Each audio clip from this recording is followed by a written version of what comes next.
Dengan pembatasan pembelian Pertalite ini kan juga terus digodok dan saat ini juga masih menunggu peraturan presiden begitu. Nah, ini sejauh ini seperti apa, Pak? Sebetulnya bukan pembatasan sebetulnya.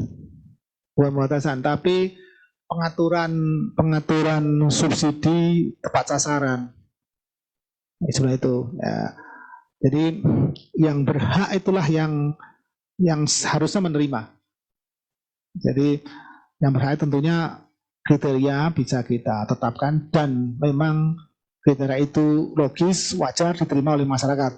Jadi ada beberapa kriteria yang bisa dipakai di sana ya. Nah, jadi itu yang paling penting bahwa masyarakat juga perlu sadar, masyarakat yang tidak membutuhkan jangan kemudian mengambil haknya orang lain gitu. Itu yang perlu kita sampaikan. Jadi pertama itu yang dilakukan adalah pengaturan subsidi tepat sasaran. Nah, tentang revisi perpresnya karena ini antar kementerian. Jadi dari kementerian kami, Kementerian SDM sudah menyampaikan konsepnya kepada kementerian lain untuk di follow up. Jadi nanti ini akan menjadi bahasan antar kementerian. Jadi pada saat ini memang sedang dikaji oleh kementerian lain tersebut nanti antar kementerian. Jadi kita belum tahu ya kapan akan diselesaikan. Tapi sejauh ini untuk kriterianya seperti apa, Pak? Sebetulnya di dalam Perpres 191 untuk solar sudah ada. Sudah ada dan cuma permasalahannya kalau dilihat ke lapangan itu disiasati gitu gitara itu. Jadi roda misalkan jumlah rodanya memenuhi tetapi bentuknya jadi besar sekali dengan roda yang hanya jumlahnya 6 lah gitu tapi bisa banyak sekali. Jadi seperti itu yang perlu kita berdetail ya untuk solar. Kemudian ditargetkan yang lebih tepat lah ya untuk solar lebih tepat pada masyarakat gitu, bukan industri. Ya. Penegasan seperti untuk solar gitu. Kalau untuk Pertalite masih konseptual, masih banyak, masih opsi-opsi lah gitu ya, opsi-opsi yang belum bisa dikatakan kepada publik karena masih kajian, karena dampaknya yang perlu kita betulkan dampaknya. Jadi intinya itu kita masih berada di situ dan juga waktunya yang tepat karena kita menyadari bahwa masyarakat sudah menerima kenaikan harga dulu ya Pertalite sama solar. Kita ingin bagaimana respon masyarakat, kita berempati dulu kepada masyarakat dulu bisa menerima nggak seperti ini dan akibatnya memang belum sudah dirasakan tapi belum betul-betul dirasakan ya. Karena akibatnya adalah yang kemudian adalah inflasi kan. Realnya itu inflasinya masih diprediksi. Nah, sekarang inflasinya real. Inflasi real itu berapa? Bagaimana dampaknya pada masyarakat? Kita perlu lihat dulu itu.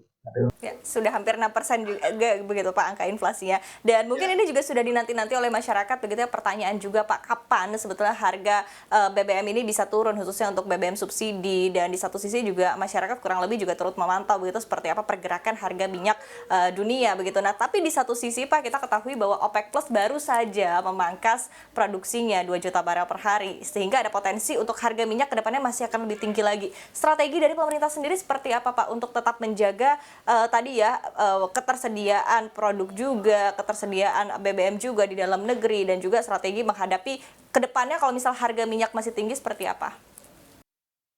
Ya, yang pertama ketersediaan itu paling penting, betul kan?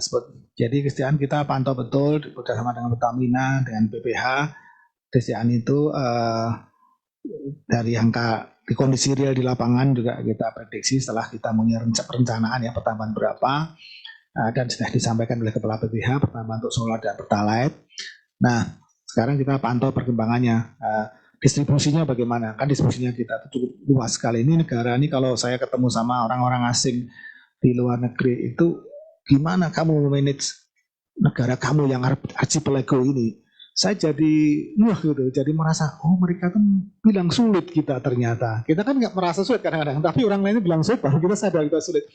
Pada Amerika kan land semuanya tanah, jadi distribusinya lebih mudah. Ini kita tuh dengan kapal distribusikan sehingga sampai tempat tidak tepat waktunya karena ada ombak tinggi. Nanti masyarakat protes di sana, dikira tidak ada kesediaan.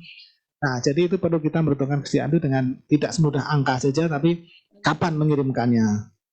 Jadi kalau misalkan solar tadi dimasuk kilang, kemudian di kilang selesai, kemudian jadi BBM didistribusikan. Nah, distribusi perlu perhitungan sendiri sampai tempat tidak terlambat. Tidak terlambat nanti kan juga dikiranya tidak ada solar atau tidak ada BBM kelangkaan. Nah, itu yang distribusi masalah sendiri. Nah, itu satu. Kesediaan perlu dijaga betul dan distribusinya juga sampai ke tempat juga tepat. Satu itu. Yang kedua mengenai dinamika harga ya. Dinamika ini memang tidak ada satupun ahli di dunia yang bisa memprediksi harga minyak. Itu pengalaman saya selama berpuluh tahun itu. Saya S1, S2, S3 di perminyakan. Saya mengamati harga minyak itu juga memang tidak ada ahli yang bisa memprediksi itu. Tapi boleh saya bilang begini, sebetulnya harga minyak itu cenderung stabil, cenderung mengikuti hukum demand and supply. Akan terdisrupsi, akan terganggu kalau ada masalah geopolitik.